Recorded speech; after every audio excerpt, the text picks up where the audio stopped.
Hi friends, welcome back to Brilliant Blue Reviews. My name is Heather, and in this video I'm going to be giving you my review of Fantastic Four: First Steps. This is the latest movie in the Marvel Cinematic Universe. It came out this past Friday, July 25th.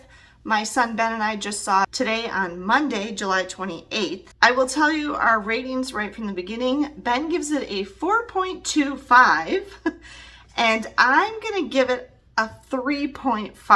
I kind of was going back and forth between a 3 and a 4 for most of the time I was sitting there thinking about it, and so I'm going to settle on a 3.5. So somewhere between 3.5 and 4.25 if you want to average out our ratings. So Ben liked it a little bit better than I did.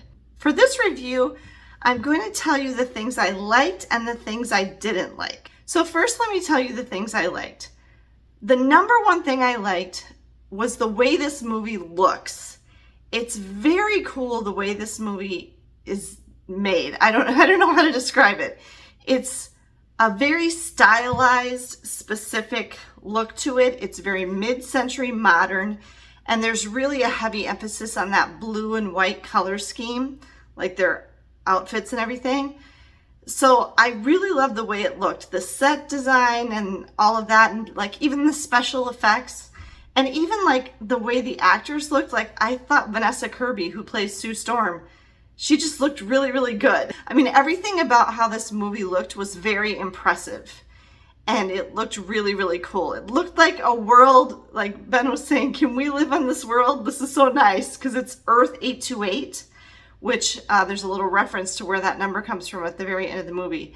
It's supposed to be a different universe in the multiverse. So it's not the Earth that we live on, or the Earth that's seen in some of the other MCU movies. It's a different version of Earth, if you will. It's a different universe. But it's very nice. It's like the 1950s, but more advanced, I guess is how I would describe it.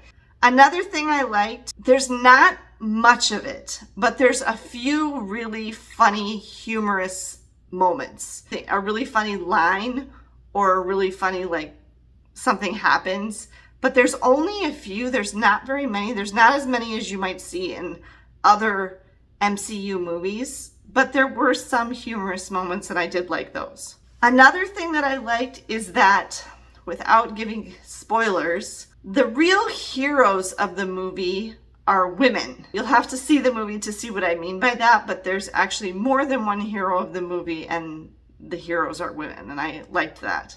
I also thought that the cast was really good, like all of the actors. It's not a very big cast other than like a really huge number of extras, you know, like the citizens of New York City and everything.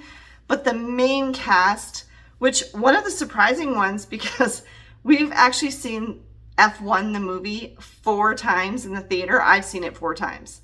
And the actor who plays the character Joshua Pierce's mom was in this. So that was unexpected because I'd never seen her in anything before. And so to see her in something else so soon after seeing F1 was kind of like, oh, it's her. I don't even know her name actually, but the cast was pretty good. I did think that Pedro Pascal as Reed was kind of dry, kind of flat.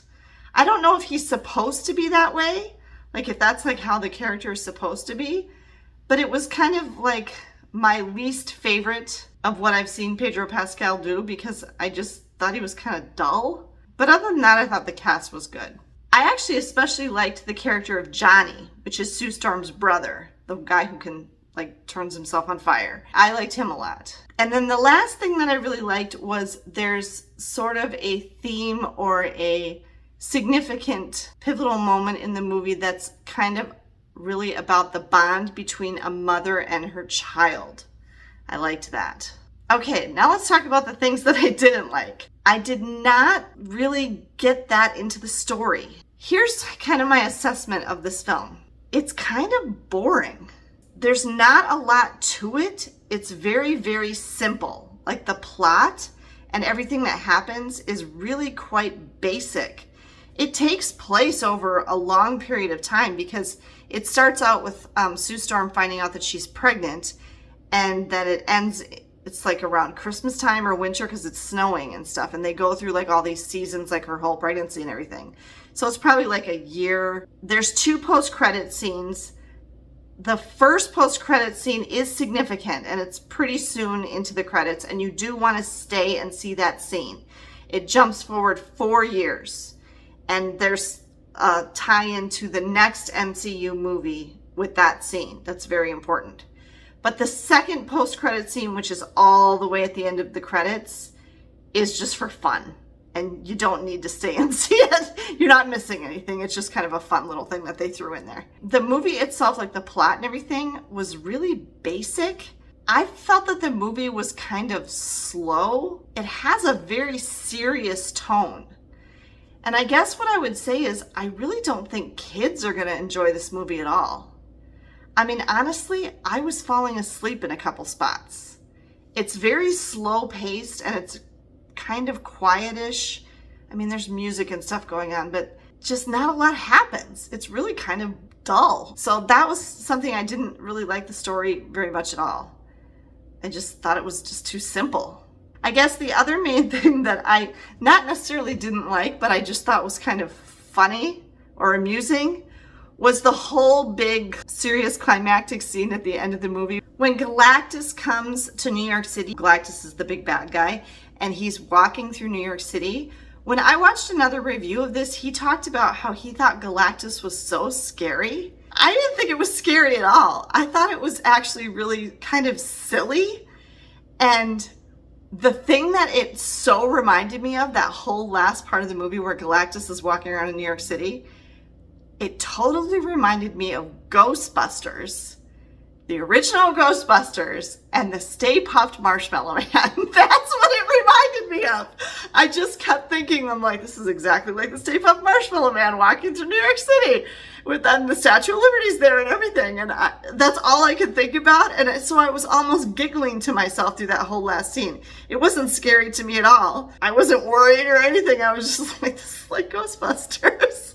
I mean, it really was almost like all the way to the end. So I didn't think that the story or the action or anything of what happened was all that great. It kind of felt like a comic book. It really did. The movie had a very old style comic book feel to it, as if you were reading a comic. So in that way, if that's what they were going for, they did a fantastic job, because it really was. It was like you were reading a comic, and in the unrealistic way a comic book would be, and then they just put it up on the screen. That's what it's like.